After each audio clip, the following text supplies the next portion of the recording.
अस्सलामुअलैकुम। घर का खर्च में खुशामदीद। रमज़ान की आमद और महंगाई का तूफ़ान। जहां एक तरफ माह मुबारक की आमद है, वहां दूसरी तरफ अवाम अभी भी महंगाई का शिकार परेशान फिरते नजर आ रहे हैं। हर साल की तरह इस साल भी रमज़ान से कबल महंगाई में इजाफा हुआ है, लेकिन दूसरी जानिब हुकूमत की तरफ से रमज़ान पैकेज की भी मंजूरी दे दी गई है। अब देखना यह है कि वफाकी काबीना के इजलास में जो रमज़ान पैकेज की मंजूरी दी गई है, क्या वो आवाम को रिलीफ फराहम कर सकेगी कि नहीं।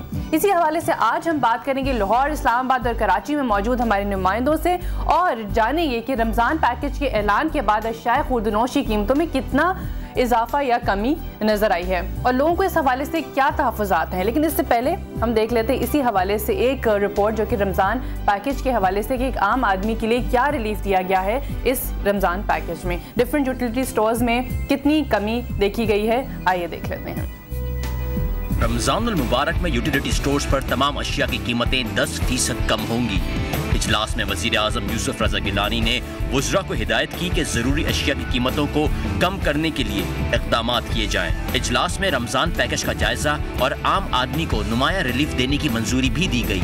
काबीना ने घी, तेल पर 14 रुपए फ़ी किलोग्राम, दालों, बेसन और खजूर की कीमत में 10 रुपए फ़ी किलो, चाय की 1 किलो पत्ती पर 40 रुपए और दूध पर 5 रुपए फ़ी किलो सब्सिडी देने की मंजूरी दी है।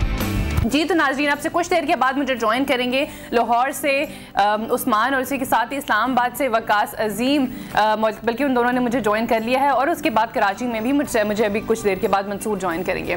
आइए इन दोनों के पास चलते हैं और देखते हैं कि उनके पास क्या तफसीलात हैं और हुकूमत ने कितना रिलीफ प्रोवाइड किया है और वाकई इस वक्त मार्केट्स में खासकर जो यूटिलिटी स्टोर्स की बात की गई है उसमें कितना इम्पैक्ट नजर आया है।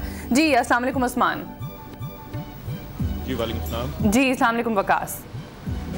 वालेकुम सलाम सलीम। जी सबसे पहले तो उस्मान मैं आपसे पूछना चाहती हूँ कि आप ये बताइए कि लाहौर की यूटिलिटी स्टोर्स में कब से ये कीमतों में जो भी कहा जा रहा है कि सब्सिडी दी जाएगी, कब से ये शुरुआत हो रही है? ये कहा तो गया है हुकूमत की तरफ से कि रिलीफ दिया जाएगा और 5 से 10% तक चीज़ों की कीमतों में कमी की जाएगी रमज़ान के दौरान। ताहम यहाँ पर हम लोग यूटिलिटी स्टोर पर इस वक्त मौजूद हैं और जो यहाँ की इंतज़ामिया उसके मुताबिक अभी तक ऐसा सच कोई नोटिफिकेशन नहीं आया है। नोटिफिकेशन उम्मीद है कि आ जाएगा, लेकिन ये जो चीज़ों की कीमतें जो की जाएंगी इसको पहली जो रमज़ान की पहली होगी उससे जो है इस पर इम्प्लीमेंटेशन किया जाएगा। लेकिन इस वक्त तक जो है ताहाल अभी तक किसी किस्म का कोई नोटिफिकेशन नहीं आया और चीज़ों की कीमतें जो हैं वो सेम वही चल रही हैं जो इससे पहले चल रही थी। हाँ, पिछले कुछ दिनों के दौरान जो है यूटिलिटी स्टोर्स के अलावा जो आम अगर मार्केट की बात की जाए तो उसमें चीज़ों की कीमतों में कुछ ज़्यादती आई है, चीज़ों की कुछ कीमतों में इजाफा हुआ है। जिस तरह के जो आम खाने पीने की अशियाँ हैं और इसके साथ साथ जो सब्जियाँ फल वगैरह हैं उनकी कीमतों में भी इजाफा जो है वो सामने नज़र आया। अच्छा। लेकिन कमी जो है उसकी बातें जब की जा रही हैं कि 5 से 10% तक कमी की जाएगी और इसके अलावा यूटिलिटी स्टोर्स पर ही जो है वो चीज़ें उनकी कीमतों में कीमतें कम की जाएंगी, लेकिन अभी तक सच कोई नोटिफिकेशन नहीं आया है। अगर हम लोग पिछले रमज़ान के हवाले से बात करें सबीन, तो मैं ये बताता चलूँ कि यूटिलिटी स्टोर्स पर जो है वो चीज़ों की कीमतों के हवाले से आवाम को इतना ज़्यादा रिलीफ नहीं मिलता है क्योंकि यूटिलिटी स्टोर्स जो हैं वो गिनती के हैं और जो है उस मुकाबले में आवाम की जो ज़रूरत है वो चूँकि ज़्यादा है, इस वजह से काफ़ी ज़्यादा लंबी लाइनें लग जाती हैं जिससे जो सारिफ है उसको काफ़ी परेशानियों का सामना करना पड़ता है। लिहाजा जो गाहक हैं वो कोशिश करते हैं कि वो जो है आम मार्केट से ही इस्तेमाल की चीज़ें ख़रीद लें क्योंकि उनको 5-7 रुपये जो है वो चीज़ें महंगी ज़रूर मिलेंगी लेकिन उनको आसानी के साथ जो है वो मिल जाएंगी, जबकि यूटिलिटी स्टोर्स के अंदर उनको बाकायदा लाइनें लगाकर और काफ़ी मुश्किलात के साथ तगो-दो के साथ उस्मान, आपने तो मुकम्मल तफसीलात दी हैं कि यूटिलिटी स्टोर्स का हमेशा जो हर साल देखा जाता है रमज़ान से पहले क्या सूरत हाल होती है रमज़ान में और इस साल क्या देखी जा रही है। आइए इस्लामाबाद से भी हम पूछती हूँ वकास अजीम से। जी वकास।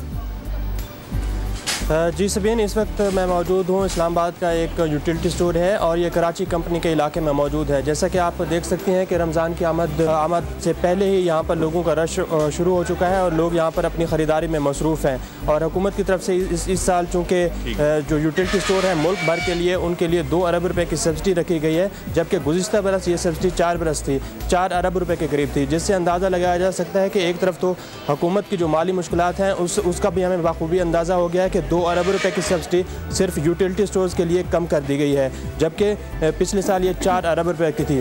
तो इससे ज़ाहिर होता है कि पिछले साल यूटिलिटी स्टोर्स पर जो 10 से 20% सब्सिडी दी गई थी वो कम करके इस साल अब हुकूमत ने अनाउंसमेंट की है कि 5 से 10% यहाँ पर चीज़ें सस्ती होंगी।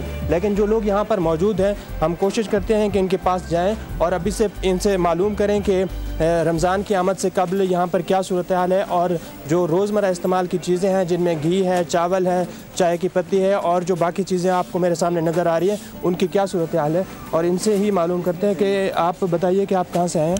मैं तो स्टोर कम लगा। अच्छा, अभी यहाँ पर क्या सूरत हाल है, चीज़ें सस्ती होना शुरू हो गई हैं या नहीं? इंशाल्लाह बिल्कुल शुरू हो गई। अच्छा, ये बताइए कि यहाँ पर चीनी और ये चीज़ें कितनी सस्ती हुई हैं? या मेरे भाई हमें इजाज़त नहीं। आप बताइए कि आप क्या क्या चीज़ें यहाँ पर लेने के लिए आए? हम ये नीडो लेंगे और कुछ टीन फ्रूट लेंगे। अच्छा, पूरे महीने का आप राशन लेने के लिए? नहीं, कोई ज़्यादा महीने का राशन लेंगे, फिर हम दोबारा ख़रीदना शुरू करेंगे। तो रमज़ान से कबल आपको कुछ नज़र आ रहा है यहाँ पर चीज़ें सस्ती होगी या नहीं होगी? अभी हम इधर यूटिलिटी में इन हो गए, हमें क्या पता है।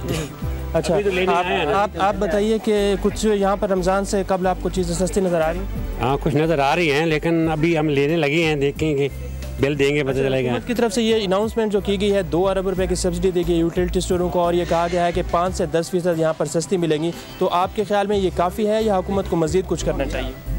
नहीं जी, महंगाई के लिहाज से तो बहुत ज़्यादा और करना चाहिए हुकूमत को जी, और करना चाहिए जी। वकास, इस वक्त ब्रेक का वक्त भी हुआ है और साथ ही एक कॉलर मेरे साथ मौजूद, जो लोग आए हैं उनका ये कहना है। जी बिल्कुल वकास, आपकी तरफ मैं आती हूँ, लेकिन इस वक्त एक कॉल लेना चाहती हूँ। जी अस्सलाम वालेकुम। जी वालेकुम अस्सलाम, कौन बात कर रहे हैं? फैसल नाम है, कराची से बात कर रहा हूँ। जी फैसल साहब, आप क्या कहना चाहते हैं, क्या आप भी यूटिलिटी स्टोर से खरीदारी करते हैं? मैं आपसे ये कहना चाहता हूँ कि देखें, जो आपके इलाके दिखाते हैं या जो यूटिलिटी स्टोर्स वगैरह दिखाए जाते हैं वो एक बड़े इलाके के अंदर मौजूद होते हैं। जो हमारे जैसे फरीदाबाद वगैरह छोटे इलाकों में जो यूटिलिटी स्टोर्स हैं, वहाँ का मसला ये है कि वहाँ पर यूटिलिटी स्टोर पर पूरा सामान ही नहीं होता। रियायत की बात तो बड़ी देर की है, अगर हम कभी चीनी लेने जाते हैं तो कहते हैं चीनी नहीं है, आटा लेने जाओ तो आटा नहीं है, ठीक है ना। इस किस्म की प्रॉब्लम्स हैं। कभी आप लोग आए यहाँ पर सर्वे करने के लिए फरीदाबाद वगैरह साइड पे, यहाँ पे जो हमारे यहाँ जो यूटिलिटी स्टोर है वहाँ का चेक करें। बिल्कुल फैसल साहब, आपका बहुत शुक्रिया। और जहाँ तक आपकी बात है कि हम बड़े इलाकों में जाते हैं, ऐसी बात नहीं, बल्कि हम बड़े इलाकों में तो जाते ही नहीं हैं, इसलिए क्योंकि वहाँ पे तो ऐसे मसले देखने में ही नहीं आते, हम तो जाते ही छोटे इलाकों में हैं। और अब जारी बात है कि हम एक प्रोग्राम, जितने प्रोग्राम्स अब कर चुके हैं, इसलिए उन प्रोग्राम्स में पूरे पाकिस्तान को तो कवर नहीं कर सकें, लेकिन हमारी कोशिश ये है कि हर उस इलाके में आए जहाँ पर आवाम परेशान नजर आ रही है और वहाँ के मसाइल को हाईलाइट करें, ताकि हुकूमत तक हमारी आवाज़, हमारी बात जो है वो पहुँच सके। हमारे नुमाइंदे हमारे साथ रहेंगे लाहौर से और इस्लामाबाद से, और उनसे ब्रेक से आने के बाद एक सवाल जो बड़ा इंपॉर्टेंट तरीन सवाल है वो मैं पूछना चाहूँगी कि कहीं ऐसा तो नहीं कि हुकूमत से 1.5 महीना पहले जो महंगाई इतनी, जो रमज़ान से पहले 1.5 महीना पहले जो महंगाई हो चुकी है, कहीं ऐसा तो नहीं कि सब्सिडी को उसमें एडजस्ट किया जाए और इतना रिलीफ आवाम को ना मिल सके? इसी के बारे में बात करेंगे ब्रेक के बाद।